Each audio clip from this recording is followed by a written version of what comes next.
Praise lord. ఈరోజు దేవుని వాక్యం యోహాను సువార్త 6వ అధ్యాయం 27వ వచనం. క్షయమైన ఆహారం కొరకు కష్టపడకుడు కానీ నిత్యజీవం కలుగజేయు అక్షయమైన ఆహారం కొరకే కష్టపడుడి.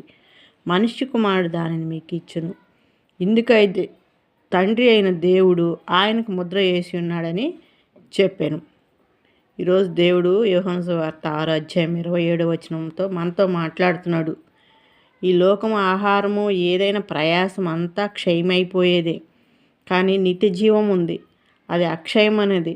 తరతరాలు యుగాలకు దేవుడు పరలోకం ఉంది. మనకి పరలోకం కొరకు మనం ప్రయాసపడదాం. ప్రతిదినం వాక్యం చదువుదాం, ప్రతిదినం మోకాళ్ళుని ప్రార్థన చేసుకుందాం. ప్రతిదినం మన భవిష్యత్తు అంతా, మన పౌరస్థితి అంతా పరలోకమందు ఉంది. అక్కడ మంచి బహుమానాలు మనకి ఇవ్వబడతాయి. దేవుని రాజ్యంలో నిరంతరం ఉంటాం, నిత్య జీవం కలిగి ఉంటాం. ఇటువంటి దానికోసమే యేసుప్రభు మన కొరకు ఈ లోకానికి వచ్చాడు. యేసుప్రభు నామమున ప్రార్థన చేసుకుని యేసుప్రభుని వేడుకుందాం. యేసు నామానికి మహిమ కలుగును గాక. ఆమేన్.